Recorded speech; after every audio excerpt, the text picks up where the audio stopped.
किसी के साथ सो रहे हो ना तुम? कौन है वो? कार्तिक, तुम मुझसे तंग आ गए हो ना? तुम्हें अब पहले जैसे नहीं लगती मैं। क्या बकवास कर रही हो तुम नताशा?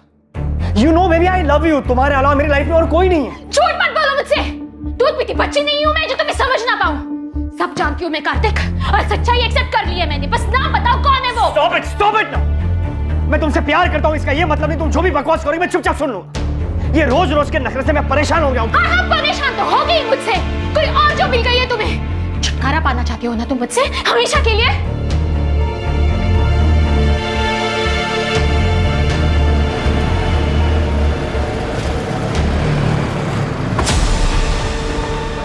अरे कार्तिक सुन।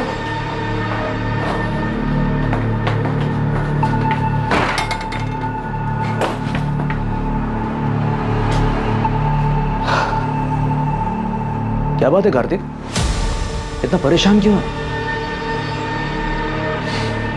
नताशा, वो औरत मेरी जान लेकर रही, उसके सवाल कभी खत्म ही नहीं होते।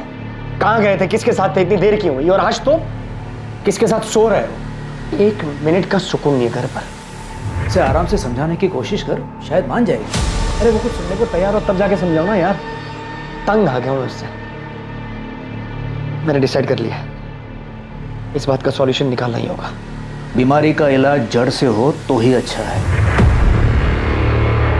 अभी नताशा की बात को छोड़, वो रूम नंबर 7 वाली मिसेस मेहरा, उसका क्या करना है यार? जबरदस्ती ऑपरेशन की बात कर रही है वो।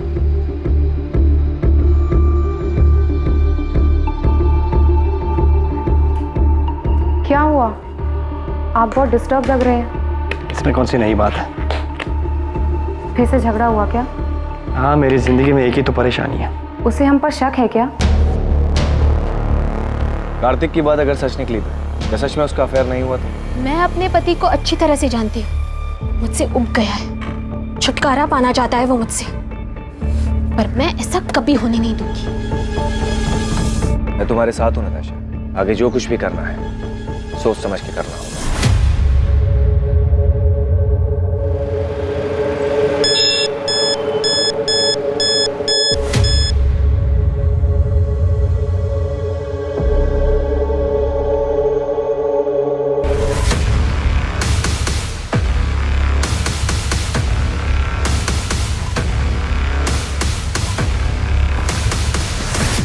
ये रहा तुम्हारी चीटिंग का सबूत। अब क्या कहना है तुम्हें? ये तुम्हें कहां से मिला? झूठ है ये। अब तो झूठ बोलना बंद करो कार्तिक। यकीन करो मेरा नताशा, ये नकली तस्वीरें हैं, मॉर्फ की हुई तस्वीरें हैं। किसी ने तुम्हें बहकाने के लिए भेजी है, ट्रस्ट मी। तुम मुझे बेवकूफ बना रहे थे कार्तिक। अब तुम देखना तुम कैसे बर्बाद करती हो। अब धमकी दे रही हो तुम मुझे? तुम्हें जो समझना है तुम समझ लो। तुम भी सुन लो, मैं ऐसा होने नहीं दूंगा।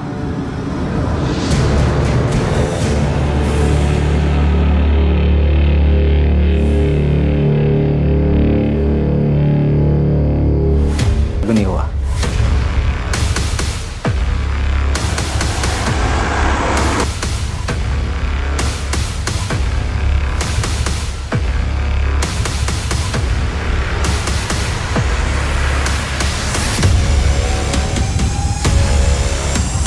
इंसान फितरत से ही पेचीदा होता है और इसकी जटिलता तब और बढ़ जाती है जब वो किसी रिश्ते में हो। भरोसे का टूट जाना और आपसी समझदारी की कमी, किसी भी रिश्ते के बिगड़ने के पीछे अक्सर ये वजहें अहम होती हैं। और जब ऐसा होता है तब रिश्तों में आक्रोश पनपता है और पता ही नहीं चलता कब दिलों में खींच पैदा हो जाती है।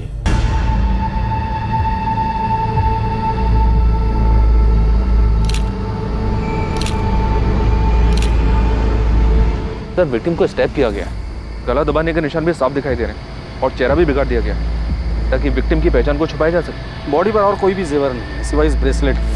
इसका लॉक खुलना बहुत मुश्किल है। मुझे लगता है कातिल जल्दबाजी में इसे छोड़कर भाग गया। इस मर्डर का मकसद तो लूटपाट ही दिखाई दे रहा है। ये देखिए सर, विक्टिम की उंगलियों पर रिंग के निशान है। शायद उन लोगों ने उतार ली होगा। शायद उस पत्थर से विक्टिम का चेहरा बिगाड़ा गया होगा। उस पर खून का निशान है। शायद वो खून विक्टिम का होगा। बॉडी को पोस्टमार्टम के लिए भेज दो और मर्डर केस फाइल करो। सर, मैं पास की सोसाइटी में रहता हूँ। मैं बालकनी पे खड़ा था, मैंने देखा कि एक वाइट कलर की वोजन 800 कार जो है झाड़ियों के पास रुकी। उसमें से 2 आदमी उतरे और दोनों ने मिलकर एक बंडल को जो है नीचे फेंका कौन थे वो दोनों? पहले कभी देखा उनको? रात बहुत थी, ऐसे भी ये जगह मेरी बालकनी से बहुत दूर है, मैं देख नहीं पाया। और कुछ देखा था, कार का नंबर या और कुछ? उनकी कार के पीछे राइट साइड के कॉर्नर में कुछ था, डिजाइन तो समझ नहीं आया, लेकिन कुछ रेडियम सा चमक रहा था, स्टिकर या समथिंग। कुछ और याद आ जाए तो हमें बता देना चाहिए। जी सर। प्रधान, सबसे पहले हमें विक्टिम की आइडेंटिटी का पता लगाना है। सभी पुलिस स्टेशन में मिसिंग कंप्लेंट चेक करो, विक्टिम की डिटेल्स, कपड़े और वो ब्रेसलेट न्यूज़पेपर और सोशल मीडिया पे डाल दो। ओजोन 800 कार का पता लगाने के लिए भी सब लोगों को काम पे लगा देते हो। अगर कातिल तक पहुंचना है तो हमारे पास ये सिर्फ व्हाइट कलर की हचबैक कार है।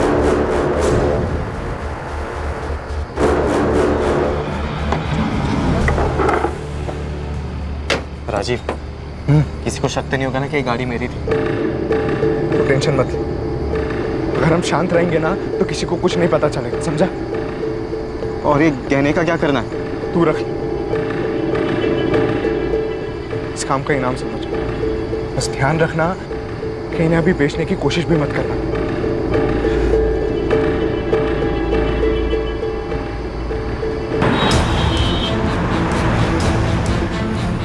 पुलिस ने अपना काम शुरू कर दिया और अगली सुबह सभी अखबारों में उस अज्ञात महिला की हत्या की खबर छपी। अज्ञात पीड़िता से जुड़ी जानकारी को सोशल मीडिया पर भी इस उम्मीद के साथ शेयर किया गया कि कोई ना कोई इस मृत महिला को पहचान लेगा। मुखबिरों को भी सक्रिय कर उस रेडियम स्टिकर वाली ओजोन 800 कार का पता लगाने के लिए कहा गया, जिसका इस्तेमाल विक्टिम की लाश को ठिकाने लगाने के लिए किया गया था। पल्लवी मैम, हाँ, क्या हुआ सरिता? वो शास्त्री नगर वाले केस में उन तीनों बच्चों को कहाँ बेचा गया इसका पता चल गया। किसी चांद बेगम के कोठे पे हैं वो तीनों, डीबी रोड के रेड लाइट एरिया में। तुम ऐसा करो, अंजलि और पूजा से बात करो, उनसे कोऑर्डिनेट करके उन्हें कहो कि डायरेक्टली स्पॉट पर ही पहुंच जाए। मैं इंस्पेक्टर सिंह से बात करती हूँ, इस बार हमें तुरंत रेड करनी पड़ेगी। Okay ma'am. विक्टिम की एज 28 और 32 साल के बीच की है। टोटल 4 बार उसे स्टैब किया गया है। मर्डर वेपन जैसे कोई तेज धार वाला हथियार जैसे चाकू। स्टैबिंग के साथ साथ विक्टिम का गला भी दबाया गया है। दम घुटने की वजह से विक्टिम की मौत हुई है। कातिल नहीं चाहता था कि विक्टिम किसी भी हालात में जिंदा बचे। बॉडी पर काफी स्ट्रगल मार्क्स है, जैसे विक्टिम ने काफी हाथ पैर मारे होंगे, लेकिन उसे काबू में करने के लिए एक आदमी काफी नहीं होगा। इसलिए ऐसा लग रहा है कि हत्यारे एक से ज्यादा होंगे, but I am not sure. कोई सेक्सुअल असॉल्ट? नहीं, but victim was sexually active. मौत का समय क्या होगा? कल रात 10 और 12 के बीच। अज्ञात महिला की हत्या की खबर जंगल में लगी आग की तरह गुरुग्राम में फैल गई। पुलिस उम्मीद में थी कि उन्हें पीड़िता के बारे में कोई ना कोई जानकारी जरूर मिलेगी जो पीड़िता को एक नाम देने में मददगार साबित होगी। और जल्द ही उनका इंतजार खत्म हुआ और ऐसी एक खबर ने उनके दरवाजे पर दस्तक दी। सर, मुझे पक्का यकीन है कि ये मेरी पड़ोसी नताशा है, नताशा गिल। मैंने कई बार उसे इन कपड़ों में देखा है। कपड़ों के साथ साथ ये जो गोल्डन ब्रेसलेट आप देख रहे हैं, ऐसा सेम ब्रेसलेट नताशा के पास था। आप श्योर हैं कि ये नताशा का ही है? हाँ सर, मैं पूरी तरीके से श्योर हूँ, क्योंकि उसी का ब्रेसलेट देखकर मैंने खुद के लिए सेम ब्रेसलेट बनवाया था। ये देखिए। Wow Natasha, such a beautiful bracelet. Thank you.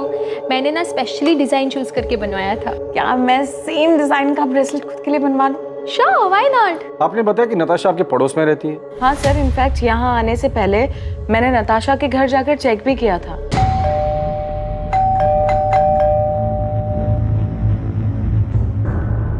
उसके बाद मैंने नताशा और उसके पति कार्तिक को फोन भी ट्राई किया, पर दोनों का नंबर स्विच ऑफ आ रहा था। ये सब देखकर मुझे लगा कि कुछ ना कुछ तो गड़बड़ है, इसलिए मैं सीधा यहाँ पर आ गई। आप मुझे कार्तिक और नताशा का नंबर लिख के दीजिए। वैसे ये दोनों काम क्या करते हैं? सर, कार्तिक डॉक्टर है और उसका खुद का नर्सिंग होम भी है, fit and care nursing home, जो जीवन चौक पर है। और नताशा टीचर है, स्कूल में हायर क्लासेस को पढ़ाती है। नताशा और कार्तिक के बीच रिलेशन कैसा था? देखने से तो सब ठीक ही लगता था सर, पर कभी कभी नताशा की बातों से ऐसा लगता था कि वो अपने हस्बैंड को लेकर बहुत पसेसिव थी। सर, कार्तिक और नताशा दोनों के फोन स्विच ऑफ। कोई और नंबर है? मेरा मतलब है माँ बाप या कोई रिलेटिव? नहीं सर, मेरे पास तो कोई नंबर नहीं है, पर आप उज्ज्वला से पूछ सकते हैं। वो मेरे यहाँ काम करती है और नताशा के यहाँ पर भी वही काम करती है।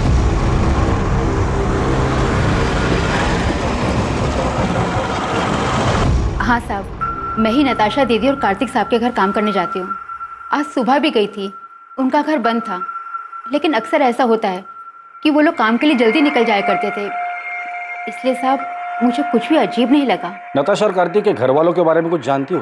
किसी का नंबर या पता है तुम्हारे पास? पता तो नहीं मालूम, लेकिन नताशा दीदी के माँ बाप गुरुग्राम में ही कहीं रहते हैं। उनकी माँ का नंबर है मेरे पास। इन दोनों का आपस में रिश्ता कैसे था? पहले तो बहुत अच्छा रिश्ता था, लेकिन पिछले 3 महीने से उन दोनों के बीच में काफी झगड़े हो रहे थे। 10 अगस्त को उनके यहाँ काम करने गई थी? जी। क्या तब लड़ाई झगड़ा कुछ हुआ था? हाँ साहब, उस दिन भी उन दोनों के बीच में काफी झगड़ा हुआ था। ये तुम्हें कहाँ से मिले? झूठ है ये। अब तो झूठ बोलना बंद करो कार्तिक। तुम देखना मैं तुम्हें कैसे बर्बाद करती हूँ अब। नताशा ने? क्यों? वो अफेयर वाले शक को लेकर? हो सकता है साहब। ठीक है उज्ज्वला, तुम जा सकते, जरूरत पड़ेगी तो दोबारा बुला लो। जी साहब। साहब वो जो लाश है सच में नताशा दीदी की है? देखो, जब तक नताशा के परिवार वाले आके लाश को पहचान नहीं लेते हम कुछ नहीं कह सकते। नताशा के पेरेंट्स से बात हो गई है, वो डेड बॉडी की पहचान करने के लिए हॉस्पिटल आ रहे हैं। लेकिन सर, कार्तिक के बारे में उन्हें भी कोई खबर नहीं है। अगर वो लाश नताशा की है तो बड़ी अजीब बात है। बीवी को मरे 2 दिन हो गए और पति गायब है। या तो कार्तिक भाग गया है या फिर उसके साथ भी कुछ हुआ है। ईशा, तुम्हारा असाइनमेंट कंप्लीट हुआ? कल तुम्हारी लास्ट डेट है ना? नहीं माँ। क्यों? और तुम कॉलेज भी नहीं गई आज? मेरा मन नहीं हो रहा था। अच्छा माँ, वो पापा से बात हुई? नहीं, और मुझे उनसे कोई बात करनी भी नहीं। अच्छा ठीक है बैठो, खाना खाओ। वो तुम्हारे पापा हैं, तुम उनसे बात नहीं करोगी तो सब क्या कहेंगे? जिसे जो बोलना है बोलने दो माँ, मुझे कोई फर्क नहीं पड़ता। जो कुछ भी हुआ है उसे अब पीछे छोड़कर आगे तो बढ़ना पड़ेगा ना। ईशा, मैं तुमसे बात कर रही हूँ, फोन साइड में रखो। माँ, आपने ये मैसेज देखा? क्या?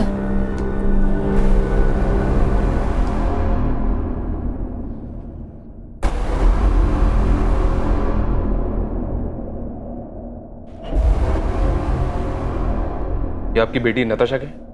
नताशा के बाई एड़ी में एक काला निशान है, बचपन से।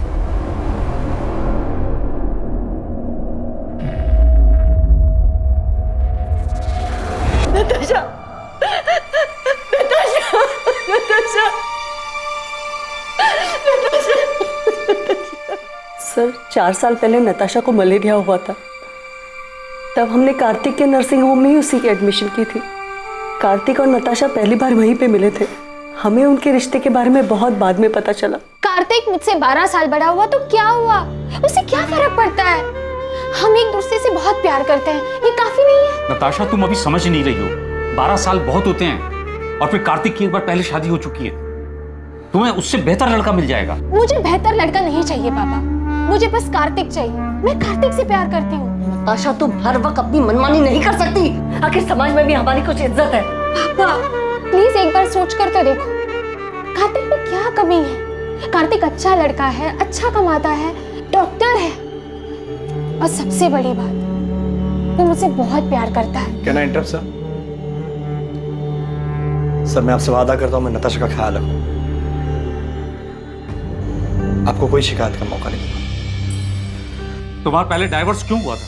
पापा, अब पुरानी बातें उठाने से क्या फायदा? कार्तिक आगे बढ़ चुका है मेरे साथ, और हम एक दूसरे के साथ बहुत खुश हैं। नताशा को हम दुखी नहीं देख सकते थे, इसलिए हमें उसकी जिद के आगे झुकना पड़ा। क्या आप लोगों को पता है कि कार्तिक की जिंदगी में नताशा के अलावा भी एक दूसरी औरत थी? क्या? सर, ये क्या कह रहे हैं आप? जी हाँ, और पिछले कई महीनों से इसी बात को लेकर कार्तिक और नताशा के बीच झगड़ा हो रहा है। सर, मेरी नताशा से हर दूसरे दिन बात हुआ करती थी, उसने तो कभी ऐसा कुछ नहीं कहा। सर, नताशा और कार्तिक दोनों के कॉल रिकॉर्ड्स कल सुबह तक आ जाएंगे। प्रधान, जल्द से जल्द हमें कार्तिक तक पहुंचना होगा। पहले उसकी बीवी नताशा की डेड बॉडी हमें मिलती है, फिर पता चलता है कि उसके लाइफ में नताशा के अलावा दूसरी औरत भी, और इन सब के बीच ये कार्तिक कहाँ गायब हो गया पता नहीं। हो सकता है सर कार्तिक के कॉल रिकॉर्ड से हमें उस दूसरी औरत का पता चल जाए।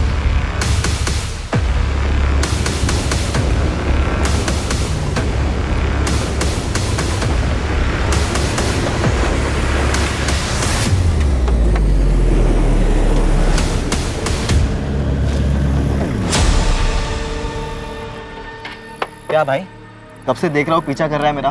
कौन है तू? अरे मेरा एक दोस्त है सतीश, मुझे लगा उसकी गाड़ी है। अबे कौन है सतीश? मैं किसी सतीश को नहीं जानता। पिछले 10 साल से ये गाड़ी मेरे पास है। ऐसे कैसे हो गया? नंबर तो वही है। अबे ये गाड़ी मेरी है।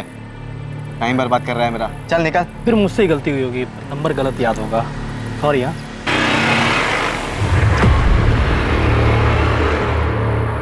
हाँ विक्रांत बोल। राजीव, वो एक आदमी मेरा पीछा कर रहा था गाड़ी से। पीछा कर रहा था? तो तूने क्या किया? मैंने उससे जब पूछा तो बोल रहा था कि किसी सतीश की गाड़ी है ये। तूने उसकी शक्ल देखी ना? वो दिखने में कैसा था? मतलब पुलिस वाला लग रहा था क्या तुझे? नहीं, पुलिस वाला तो नहीं लग रहा था वो। तू फालतू में टेंशन ले रहा। अबे हमने पीछे कोई सबूत छोड़ा ही नहीं है, कोई तुझ तक नहीं पहुंच पाएगा विक्रांत। ठीक है राजीव। सर, कॉल रिकॉर्ड्स के हिसाब से नताशा रात को 10 बजे अपने घर वाले एरिया से बाहर निकली थी। फिर उसका फोन एक जगह से दूसरी जगह लगातार मूव होता रहा और 1 घंटे बाद तकरीबन रात को 11 बजे उसका फोन स्विच ऑफ हो गया। उसके फोन पर लास्ट कॉल रात को 9:30 बजे था सर, 44756 इस नंबर से। मतलब कॉल आने के आधे घंटे बाद वो घर से निकली, जरूर कॉलर से मिलने गई। किसका नंबर है ये? नंबर भी स्विच ऑफ है सर, इसकी भी डिटेल्स निकलवा रहा हूँ। कार्तिक का कुछ पता चला? उसके कॉल रिकॉर्ड्स क्या कहते हैं? सर 10 अगस्त की रात को कार्तिक का फोन रात को 11:50 पर स्विच ऑफ हुआ था। उसका last location new Delhi airport है। मतलब मर्डर करके सीधा भागने का प्लान था। सर कार्तिक के कॉल रिकॉर्ड में 2 नंबर्स और मिले। एक है मोना सहगल का और दूसरा है डॉक्टर अभय सचदेवा का।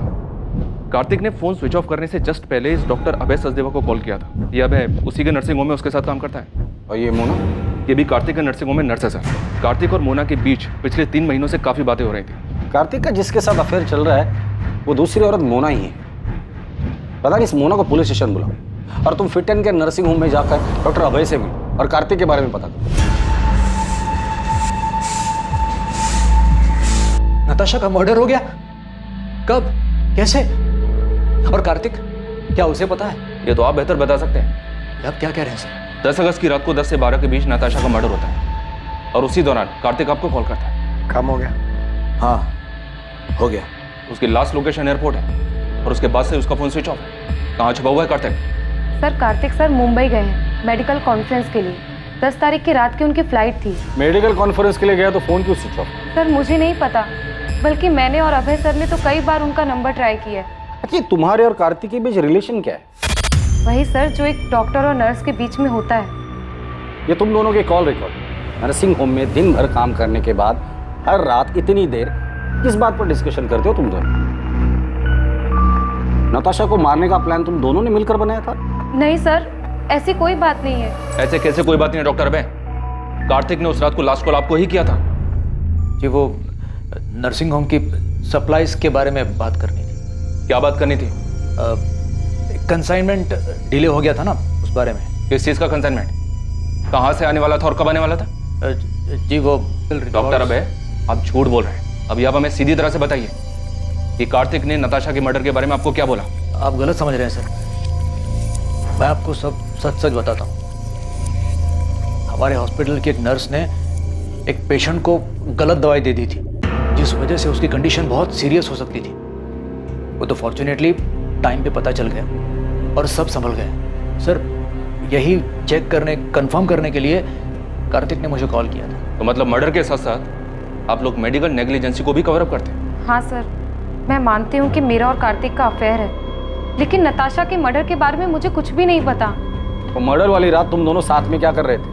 तुम दोनों की सेल लोकेशन से साफ पता चलता है कि मर्डर वाली रात तुम दोनों रात 9 बजे से लेकर 11 बजे तक साथ में थे। एक्चुअली हम लोग ब्लू मून होटल में थे। लेकिन नताशा को हमारी फोटोज कहाँ से मिली? यही तो मेरी समझ में भी नहीं। धमकी भी दे रखी है मुझे, वो मुझे बर्बाद कर देगी। तो अब आगे क्या करना है? इससे पहले कि नताशा नाम का सरदर्द नासुर बने, मुझे इसका जड़ से इलाज करना होगा। तो नताशा से छुटकारा पाने के लिए कार्तिक ने नताशा को रास्ते से ही हटा दिया? सर उस रात मैं और कार्तिक साथ में ड्रिंक कर रहे थे। नताशा ने जीना मुश्किल कर दिया। हर रोज नए ड्रामे करती है। आज तो पता नहीं कहाँ से उसे मेरे और मोना के फोटोज हाथ लगे। लेकिन उसके पास फोटोग्राफ्स आए कहाँ से? पता नहीं यार कहाँ से मिले।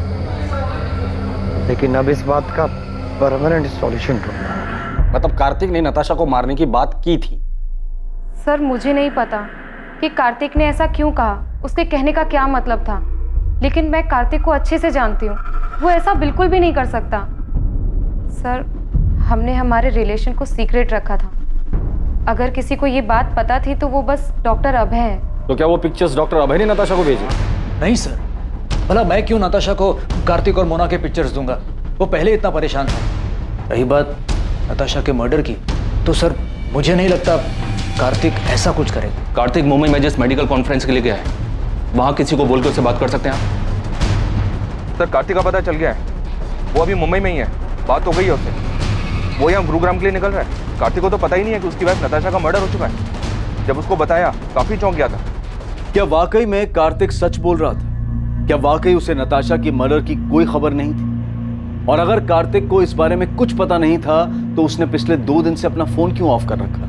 या फिर यह हत्या कार्तिक की तरफ से एक परफेक्ट मर्डर था, जिसमें हत्या के वक्त उसका गुरुग्राम से बाहर मुंबई में होना सिर्फ उसकी प्लानिंग का एक हिस्सा था ताकि वो आरोपों से बच सके? इन सारे सवालों के जवाब पुलिस को सिर्फ कार्तिक से मिल सकते थे। कितनी बार बताऊं सर, मैंने फोन स्विच ऑफ नहीं किया था। मोना से मिलने के बाद मैं कैब लेकर एयरपोर्ट के लिए निकला था और गलती से फोन कैब में छूट गया। नताशा से पहले भी तुम्हारी एक शादी हुई थी, वो बीवी कहाँ है? उसकी डेथ हो चुकी है। उसी के बाद मैंने नताशा के साथ शादी की। नताशा के माँ बाप को झूठ क्यों बोला था कि तुम्हारा डिवोर्स हुआ है? मैंने झूठ नहीं बोला, नताशा ने बोला था। वो क्यों झूठ बोले? मैं कैसे बता सकता हूँ? 10 अगस्त की रात जब तुम तुम्हारे दोस्त अभय के साथ ड्रिंक कर रहे थे, तब तुमने कहा था कि नताशा का परमानेंट सॉल्यूशन ढूंढना है। अब इस बात का परमानेंट सॉल्यूशन ढूंढना होगा। और यही बात तुमने मोना से भी कही थी मर्डर वाली रात। इससे पहले कि नताशा नाम का सरदर्द नासुर बने, मुझे इसका जड़ से इलाज करना। मेरे कहने का मतलब ये नहीं था सर, मैं डिवोर्स की बात कर रहा था। मैं नताशा से मिलकर आउट ऑफ कोर्ट सेटलमेंट करने की बात कर रहा था। तो इस मर्डर में तुम्हारा कोई हाथ नहीं। मैं नताशा का मर्डर क्यों करूंगा सर? और कोई है जो नताशा को मारना चाहता हो? मुझे इस बारे में नहीं पता सर, लेकिन सर हमारी शादी से पहले नताशा का एक दोस्त हुआ करता था, अमृत। वो उसे बहुत पसंद भी करता था। इनफैक्ट हमारी शादी के बाद उसने नताशा के साथ बात करना भी बंद कर दिया था।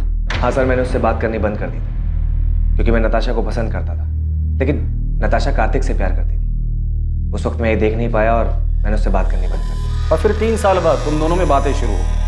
तुम्हें लगा इस बार तुम्हारा चांस लगेगा, क्योंकि नताशा कार्तिक से नाराज थी। उन्हें बात करने की कोशिश की, लेकिन नताशा ने मना कर दिया और इसलिए गुस्से में आकर तुमने नताशा को मार डाला। सर मैंने किसी को नहीं मारा और ना ही मैं नताशा से प्यार करता था। 3 महीने पहले इत्तेफाकन वो मुझे एक सोशल नेटवर्क की साइट पे मिली। हमारी बातचीत हुई और नंबर एक्सचेंज किया। चल मान लेते कि तू जो कुछ भी बोल रहा है वो सच बोल रहा है। नताशा तुम्हारी अच्छी दोस्त थी, काफी बातें शेयर हुई होगी।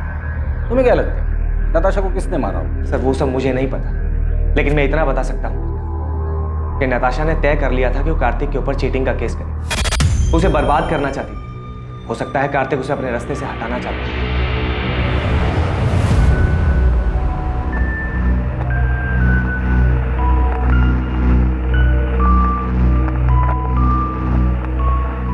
ये कार्तिक तो हमारे साथ गेम खेल रहा है। मतलब? इसने हमसे कहा था कि इसकी एक्स वाइफ की डेथ हो चुकी है। तो क्या वो जिंदा है? वो जिंदा ही नहीं है सर, वो नताशा के क्रिमेशन में भी आई थी।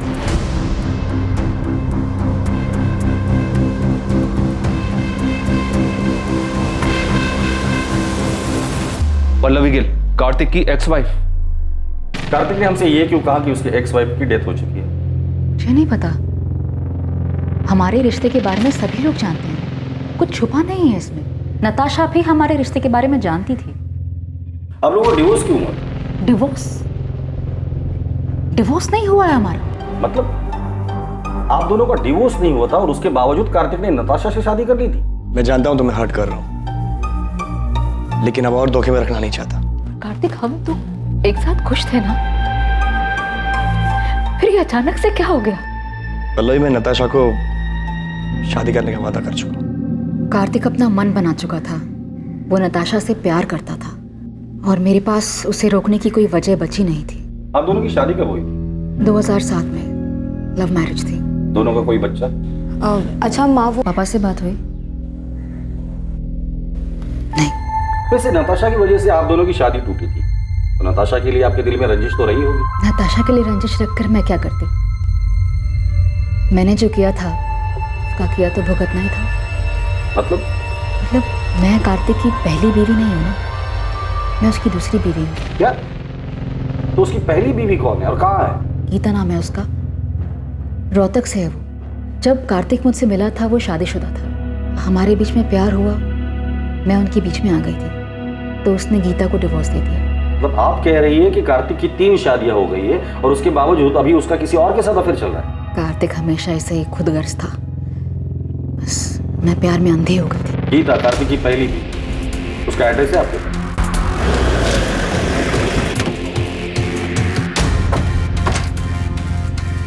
जगदीश अग्रवाल। हाँ सर मैं ही हूँ, लेकिन आप क्यों पूछ रहे हैं? 444756 ये तेरा नंबर है ना? हाँ सर, मैंने फ्री इंटरनेट के लिए लिया था। उसके फोन पर लास्ट कॉल रात को 9:30 बजे था सर। 444756 इस नंबर से। ये नंबर भी स्विच ऑफ है सर, इसकी भी डिटेल्स निकल पा रहा हूँ। अभी सच सच बोल, नताशा गिल को क्यों मारा? नताशा? सर ये कौन है और मैं किसी को क्यों मारूंगा? तू एडीआई कॉलेज में पढ़ता है ना? नहीं सर, मैं तो एसआरवी कॉलेज में पढ़ता हूँ। सर मुझे नहीं पता आप किस मर्डर की बात कर रहे हो। मैं किसी नताशा को नहीं जानता, और इंटरनेट यूज़ करने के बाद मैंने वो सिम कार्ड फेंक दिया था सर। और तेरी इस लापरवाही की वजह से किसी ने उस सिम कार्ड का इस्तेमाल करके बहुत सफाई के साथ मर्डर कर दी। सच सच बता, नताशा के मर्डर में कहीं तेरा हाथ तो नहीं? दिमाग खराब हो गया तेरा? क्या बोलना क्या चाहता तू? पुलिस को तुझ पे शक। उस रात तूने कहा था कि तू नताशा से काफी परेशान था, उससे पीछा छुड़ाने के लिए कुछ करने की सोच रहा था। अभय, मैं मुंबई से लौटने के बाद नताशा के साथ डिवोर्स देने की सोच रहा था। ये बात तू मुझे उस रात भी कह सकता था। मुझे भरोसा नहीं मुझ पर। मैं तुझ पे भरोसा करना चाहता हूँ, एंड आई ट्रूली होप कि तू सच बोल रहा है।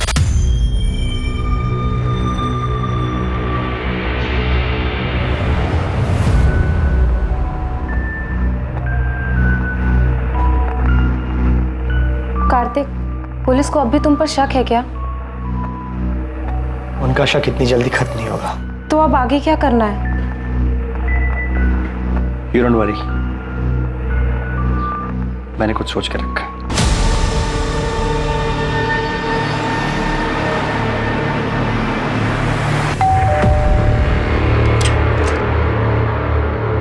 गीता कक्कड़ जी। जी, कार्तिक और मेरी शादी तो बहुत ही कम उम्र में करा दी गई थी, और जैसे ही उसकी पढ़ाई कंप्लीट हुई तो दिल्ली के एक हॉस्पिटल में उसकी जॉब भी लग गई। पहले तो हफ्ता 2 हफ्ते में अक्सर वो घर चला आया करता था, लेकिन फिर धीरे धीरे हफ्ते महीने में बदल गए। आपका और कार्तिक का डिवोर्स कब हुआ? 2007 जब कार्तिक दिल्ली में था तब उसकी मुलाकात पल्लवी से हुई। मुझे तो उनके रिश्ते की कोई भनक भी नहीं थी, लेकिन फिर अचानक कार्तिक ने सामने से आके मुझे सब कुछ बता दिया। इसलिए जब उसने मुझसे डिवोर्स मांगा तो मैंने मना नहीं किया। कार्तिक का काम अच्छा चल रहा था, तो मुझे लगा कि वो हमारी बेटी को एक अच्छी जिंदगी दे पाएगा, इसलिए मैंने हमारी बेटी की कस्टडी उसे सौंप दी। आपकी और कार्तिक की एक बेटी भी है? जी हाँ, ईशा गिल, और वो अपने पापा कार्तिक और पल्लवी के साथ ही तो रहती है। लेकिन कार्तिक और पल्लवी दोनों ने हमें ईशा के बारे में तो कुछ नहीं बताया। कार्तिक आखिर झूठ क्यों बोल रहा था? क्या वो खुद को बचाना चाहता था या फिर किसी और को? पल्लवी से मेरी शादी हुई तब ईशा 7 साल की थी। शुरुआत से ही मैंने ईशा को अपनी बेटी माना था। मैंने और कार्तिक ने दोनों ने मिलकर इसे बड़ा किया है। लेकिन फिर पापा की जिंदगी में नताशा आई और सब कुछ बिखर गया। मैं ईशा को अपने साथ रखना चाहता था, उसे कभी छोड़ना नहीं चाहता था। लेकिन मैं माँ को छोड़कर कहीं नहीं जाना चाहती थी, खासकर उस नताशा के साथ रहने के लिए, जिसकी वजह से मेरी माँ को इतनी ठेस पहुंची। मैंने वो घर छोड़ा था, लेकिन ईशा को कभी नहीं छोड़ा। वो मेरी इकलौती औलाद है। मेरे लिए मेरी फैमिली सिर्फ मेरी माँ है सर, और कोई भी नहीं। और अगर पापा को मेरी इतनी चिंता होती तो वो मुझे छोड़कर कभी नहीं जाते। कार्तिक, पल्लवी और ईशा तीनों से बात करके सिर्फ फैमिली ड्रामा सामने आ रहा है। अभी तक हमारे पास किसी के खिलाफ कोई सबूत भी नहीं है और ना ही कोई वजह। सर, कार्तिक के कॉल रिकॉर्ड्स के हिसाब से भी उसकी और नताशा की लोकेशंस अलग अलग है। मैंने पल्लवी और ईशा के कॉल रिकॉर्ड्स भी स्टडी की। इंसिडेंट के वक्त ये दोनों घर पर ही थे। इनके अलावा डॉक्टर अभय, नताशा का फ्रेंड अमृत और नर्स मोना, इनके खिलाफ भी कुछ नहीं मिला। तो प्रधान, नताशा को मारा किसने? किसने की होगी इतनी जबरदस्त प्लानिंग जो हमारे हाथ ही नहीं लग रहा है? साहब अंदर आऊं क्या? आजा बहादुर, कुछ अच्छी खबर है तो बता। साहब, हमने गुरुग्राम में आपकी सफेद कार को पूरी तरह छान मारा, लेकिन किसी भी कार पे वो स्टिकर नहीं दिखा सर। यहाँ तक कि एनसीआर इलाके में भी ढूंढा, लेकिन वो स्टिकर वाली कार नहीं दिखी सर। और नताशा के गहनों के बारे में कुछ पता चला? अभी मार्केट में आए नहीं है, और सर वो सुपारी वाले एंगल से भी कुछ मिला नहीं। तुमने कहा था कि गुरुग्राम में 3 ओजोन 800 सफेद कार्स हैं, लेकिन किसी पर भी स्टिकर नहीं है, पता है मुझे। उन कार और उसका नाम और एड्रेस है तुम्हारे पास? हाँ साहब, वो तो मैंने पहले ही पता कर लिया। मुझे लगता है कातिल ने वो रेडियम स्टिकर निकाल दिया होगा। प्रधान, इन तीनों की हिस्ट्री निकालो और उठाकर लेकर आओ। मुझे लगता है इन तीनों में से कोई एक तो हमारे काम का आदमी है।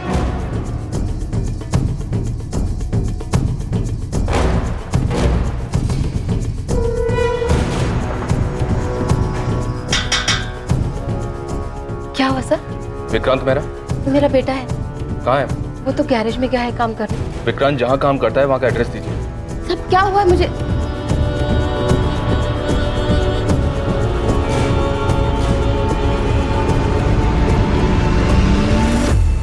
विक्रांत गैरेज में नहीं है, और कहाँ जा सकता है? मुझे नहीं पता साहब। सर ये देखिए सर, ये विक्रांत के कमरे से मिला है, जूतों के डब्बों में छुपा कर रखा गया था। और सर विक्टिम की पति ने जो हमें फोटोज दी थी उससे ये मैच करता है सर। ये इतने महंगे गहने, ये किसके है साहब? उस औरत के जिसका फोन आपके बेटे ने किया। खून?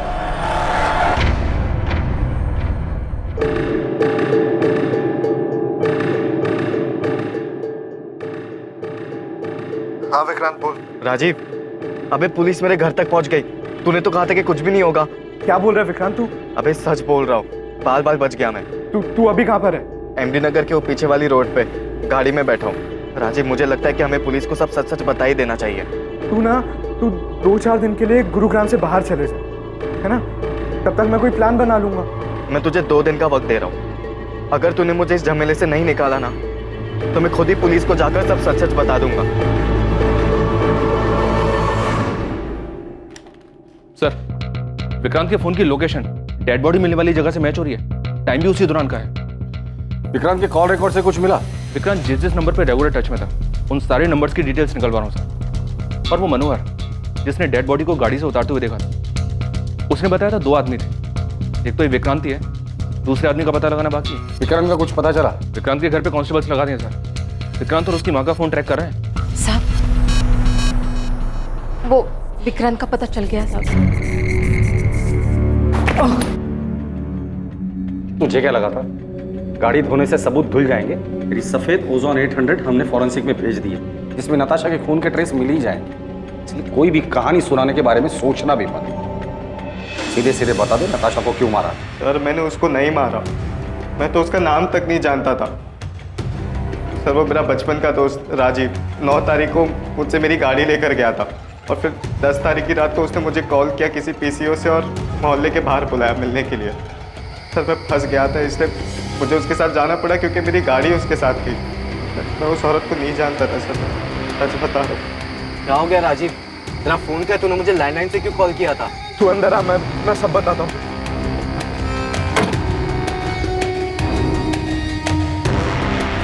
राजीव तू इतना बौखलाया हुआ क्यों है? कुछ बताएगा मुझे क्या हुआ? सर मैं प्यार के जुनून में अंधा हो गया था सर। उसे पाने के लिए जो बन पड़ा मैंने किया सर। किसके प्यार का जुनून था? नताशा के? नहीं सर, ईशा के। ईशा के लिए तूने नताशा को मार दिया? हाँ सर। तो ईशा ने तुम्हें कहा था नताशा को मारने के लिए? नहीं सर, उसकी माँ पल्लवी ने कहा था सर।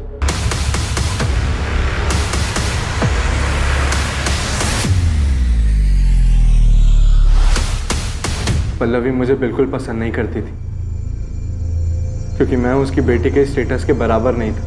मैं और राजीव पिछले 6 महीने से डेट कर रहे थे, पर माँ हमारे रिश्ते से खुश नहीं थी। तकरीबन 1-1.5 महीने पहले मैंने राजीव को घर बुलाया था लंच पर, ताकि माँ उसे और जान सके। जब मैंने राजीव को घर पे देखा तो मुझे लगा कि इस मर्डर को अंजाम देने में मैं उसका इस्तेमाल कर सकती हूँ, इसलिए मैंने उसके सामने एक शर्त रखी। तुम अगर ईशा के साथ रहना चाहते हो, मेरा एक काम करना पड़ेगा। मैं आपकी बेटी से प्यार करता हूँ, और ईशा के साथ के लिए मैं कुछ भी करने के लिए तैयार हूँ। किसी की जान ले सकते हो? माँ, इस सब में आप राजीव को क्यों खींच रही हो? तुम्हारे साथ रहना चाहता है ना, तुम्हारा साथ नहीं दे सकता। राजीव नताशा को मारने के लिए तैयार था, पर ईशा नहीं चाहती थी कि वो किसी पछड़े में पड़े।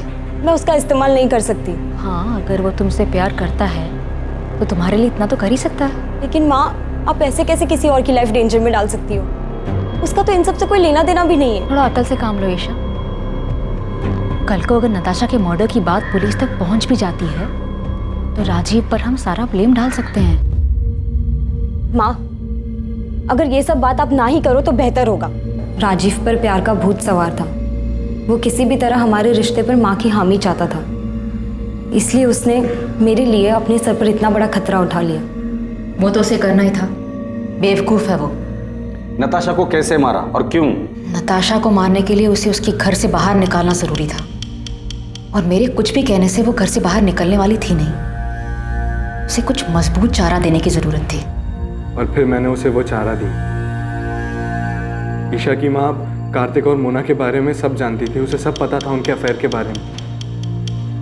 और यही बात मैंने एक अज्ञात कॉलर बनकर नताशा के कान में भरी। मैं उसे एक ऐसे नंबर से कॉल और मैसेज करता था जो मेरा नहीं था, मुझे कहीं पड़ा मिला था।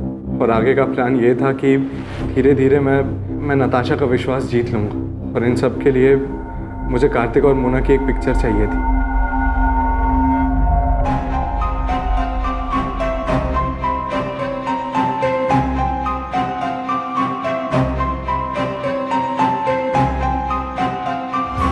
प्लान के मुताबिक 10 अगस्त को राजीव ने वो फोटोज उसे दिखाए। मुझे पता था नताशा वो फोटोज देखकर बहुत अपसेट होगी। फिर रात 9:30 बजे मैंने नताशा को कॉल कर मिलने बुलाया। मैंने कहा कि मुझे पता है कार्तिक कहाँ है और किसके साथ है, और 1 लाख रुपए के बदले में मैं उसे वहाँ ले जा सकता हूँ। और नताशा कार्तिक को रंगे हाथों पकड़ना चाहती थी। वो तुरंत राजी हो गई। फिर थोड़ी देर बाद ही मैंने नताशा को मार्केट रोड के चौराहे से पिक किया। कहाँ है कार्तिक? किसके साथ है? मैं आपको वहीं लेके जा रहा हूँ। आप पैसे लाए हो? हाँ, पूरे 1 लाख है, पर काम हो जाने के बाद। ये कहाँ लेके आ गए हो तुम मुझे? यहाँ जंगल के बीच में तुमने गाड़ी क्यों रोक दी? बस 1 मिनट। पल्लवी, ईशा, तुम दोनों यहाँ पे क्या कर रहे हो?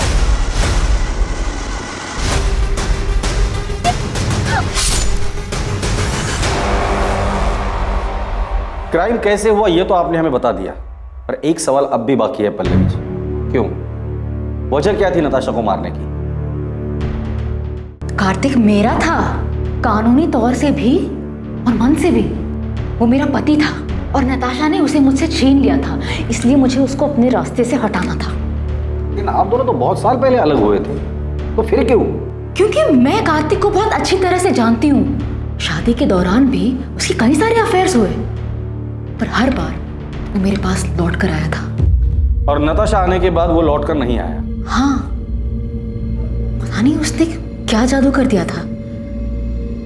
जब पहली बार मुझे कार्तिक ने बताया नताशा के बारे में कि वो उसे शादी करना चाहता है, तो मैंने उसकी बात मानी नहीं, कि मुझे तब भी उम्मीद थी कि वो मेरे पास वापस लौट कर आएगा। पर उसने शादी की, और तब मुझे बहुत बड़ा धक्का लगा। माँ इस बात को मान ही नहीं रही थी कि पापा ने शादी कर ली। उन दिनों इन्हें संभालना बहुत मुश्किल हो गया था, जैसे इन्होंने अपना संतुलन ही खो दिया हो। और इन सब के जिम्मेदार मेरे पापा थे, इसलिए मैं उनसे आज भी उतनी ही नफरत करती। धीरे धीरे सब ठीक होने लगा था, माँ की तबीयत भी संभलने लगी थी। पर कार्तिक गिल को हमारी खुशियां कहाँ मंजूर थी। कार्तिक, इतनी देर रात तुम यहाँ क्या कर रहे हो? पल्लवी, मैं तुमसे सॉरी। सॉरी पल्लवी। आराम से, आराम से। क्या हालत बना रखी है तुमने? Miss you Pallavi, I miss you. क्या कह रहे हो तुम ये? सच बोल रहा हूँ, मेरी जिंदगी में तुम्हारी जगह और कोई नहीं ले सकता। इतने सालों बाद अब तुम्हें मेरी याद आई है? तुम ही तो गए थे ना मुझे छोड़कर।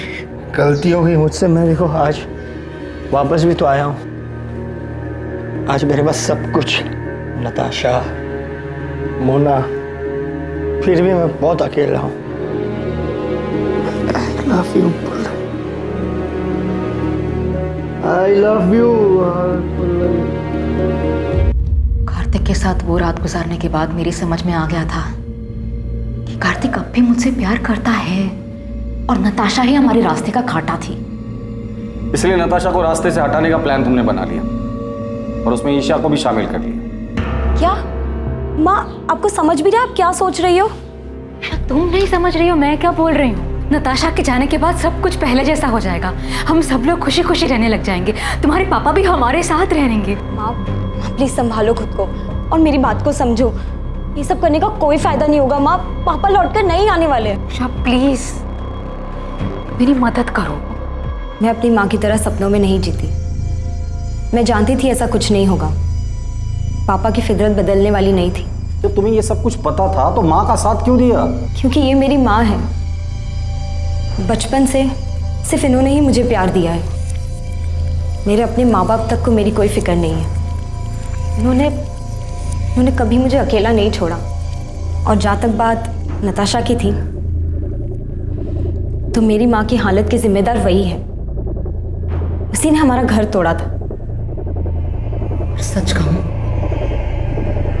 उसे मारने का मुझे कोई गम नहीं। तुम लोगों की जिंदगी अच्छे से कट रही थी। तुम दोनों को देखकर कोई नहीं कहेगा कि ईशा तुम्हारी असली बेटी नहीं है, तुम उसकी असली माँ नहीं। इतना सब कुछ अच्छे से चल रहा था, वो एक झटके में तुमने खत्म कर दिया। एक ऐसे आदमी के लिए जिसने बार बार ये साबित किया है कि वो तुम्हारा ही नहीं किसी का भी अच्छा पति बन ही नहीं सकता। और तुम्हारा घर नताशा ने नहीं तोड़ा है, कार्तिक, जिसे अपना घर, परिवार की या शादी इस शब्द की इज्जत करने आती ही नहीं है। बेटा ये तुमने क्या कर दिया? क्यों किया ऐसा? नताशा ने तुम लोगों का क्या बिगाड़ा था? नताशा ने नहीं, आपने बिगाड़ा। शौक क्यों हो रहे हैं? शादी और रिश्तों का मजाक बनाना तो आपकी आदत है ना। किसी के साथ रहना नहीं रहना ये तो आपकी मर्जी है। जब जी चाहा तब आप वापस आ गए और जब जी चाहा तब छोड़ दिया। पहले गीता, फिर माँ, नताशा और अब मोना। उसके साथ भी आप यही करेंगे ना? न जाने कितनी लड़कियों के साथ आपने सेम ड्रामा किया होगा। आपको तो ये भी नहीं पता कि इन सब चीजों का मुझ पे कितना बुरा असर पड़ा है। मुझे तो शर्म आती है कि मैं आपकी बेटी हूं।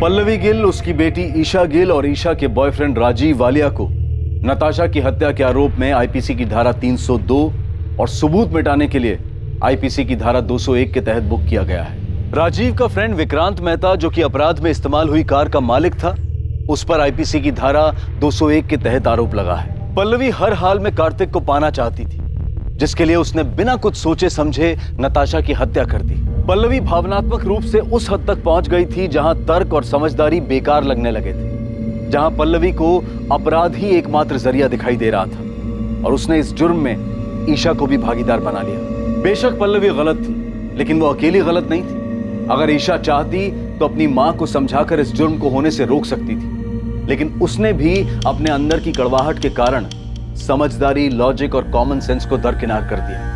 भावनात्मक रूप से उथल पुथल होने के वक्त लिया गया हर फैसला इसमें शामिल लोगों के लिए हमेशा तबाही लाने वाला ही होता है। फिर मुलाकात होगी एक और नए केस के साथ। देखते रहें क्राइम पेट्रोल सतर्क, सोमवार से शुक्रवार रात 11 बजे। और याद रखें, क्राइम और आपके बीच में सिर्फ इतना फर्क है कि आप कितने सतर्क हैं। सतर्क रहें, सुरक्षित रहें। जय हिंद।